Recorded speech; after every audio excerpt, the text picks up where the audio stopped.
সেই বিকেল প্রায় 4:30টার দিকে যে পোস্ট, সেটা জনগণের মধ্যে ক্ষোভ ছড়িয়ে পড়ার অনেক পরে হ্যাকিংয়ের দাবি তোলা হলো। এতে স্বাভাবিকভাবে প্রশ্ন উঠেছে, এই দাবিটা আদৌ কতটা বিশ্বাসযোগ্য।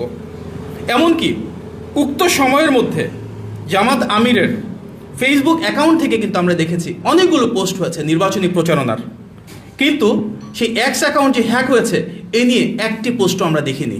আজকে আমরা অত্যন্ত বিস্ময়ের সাথে লক্ষ্য করেছি যে বাংলাদেশ জামাত ইসলামের আমির ডক্টর শফিকুর রহমান তার ভেরিফাইড এক্স সাবেক টুইটার হ্যান্ডেল থেকে নারীদের উদ্দেশ্যে যে নোংরা, জঘন্য ও অবমাননাকর ভাষা ব্যবহার করেছেন বলে দেশব্যাপী আলোচনা চলছে, সেটি সঠিক হলে এর মাধ্যমে পুরো সমাজ ব্যবস্থাকে মধ্যযুগীয় অন্ধকারে ঠেলে দেওয়ার প্রচেষ্টা বলে প্রতীয়মান। তিনি তার এক্স অ্যাকাউন্টের পোস্টে গতকাল তথা 31শে জানুয়ারি বিকেল 4:37 যা লিখেছেন তার একটি অংশ অনুবাদ করলে দাঁড়ায়, আমরা বিশ্বাস করি যে যখন মহিলাদের আধুনিকতার নামে ঘর থেকে বের করা হয় তখন তারা শোষণ, নৈতিক অবক্ষয় এবং নিরাপত্তাহীনতার মুখোমুখি হয়। এটি অন্য কোনো রূপে পতিতাবৃত্তির মতোই। উল্লেখ্য যে তিনি এর আগেও আল জাজিরার সঙ্গে সাক্ষাৎকারে নারীদের ক্ষমতায়ন প্রসঙ্গে নেতিবাচক মন্তব্য করেছিলেন। এটি যদি সত্যিই একটি রাজনৈতিক দলের বিশ্বাস হয়ে থাকে তবে এটি আমাদের জন্য অত্যন্ত দুঃখজনক।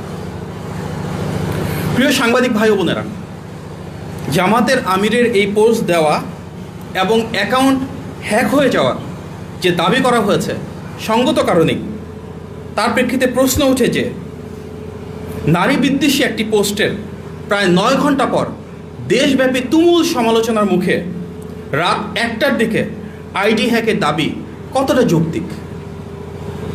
আমরা সবাই জানি কোনো গুরুত্বপূর্ণ বা ভেরিফাইড অ্যাকাউন্ট হ্যাক হলে প্রথম ও প্রধান দায়িত্ব হলো দ্রুততম সময়ে জনগণকে অবহিত করা, মিডিয়াকে অবহিত করা, যেন কোনো বিভ্রান্তি না ছড়ায় এবং যেন সবাই সতর্ক থাকতে পারেন। কিন্তু এখানে দেখা গেল সেই বিকেল প্রায় 4:30টার দিকে যে পোস্ট, সেটা জনগণের মধ্যে ক্ষোভ ছড়িয়ে পড়ার অনেক পরে হ্যাকিংয়ের দাবি তোলা হলো। এতে স্বাভাবিকভাবে প্রশ্ন উঠেছে, এই দাবিটা আদৌ কতটা বিশ্বাসযোগ্য। এমনকি উক্ত সময়ের মধ্যে জামাত আমিরের ফেসবুক অ্যাকাউন্ট থেকে কিন্তু আমরা দেখেছি অনেকগুলো পোস্ট হয়েছে নির্বাচনী প্রচারণার, কিন্তু সেই এক্স অ্যাকাউন্ট যে হ্যাক হয়েছে এ নিয়ে একটি পোস্টও আমরা দেখিনি। পরবর্তীতে আমরা লক্ষ্য করেছি যে তারা গভীর রাতে 3:30 অনেকটাই ভোর রাত, যখন হাতিরঝিল থানায় একটি সাধারণ ডায়েরি বা জিডি করতে গিয়েছেন, সেখানে স্পষ্টভাবে তারা উল্লেখ করেছেন বিকেল 4:55 অ্যাকাউন্ট হ্যাক হওয়ার বিষয়টি তারা জানতে পেরেছেন। যদি তাই হয়ে থাকে তাহলে এই দীর্ঘ সময় তারা কেন জাতির সামনে সেটি উন্মোচন করেননি এবং প্রায় 12 ঘন্টা পরে কেন জিডি করতে হলো, যখন সারা দেশে মানুষ সংক্ষুব্ধ হয়েছেন। এই বিলম্বের আদৌ কি কোনো যৌক্তিক ব্যাখ্যা রয়েছে? তাছাড়া হ্যাক হওয়ার ঘোষণা দেওয়ার কিছুক্ষণের মধ্যেই সে অ্যাকাউন্ট ফিরে পাওয়ার দাবিটাই বা কতটা বিশ্বাসযোগ্য?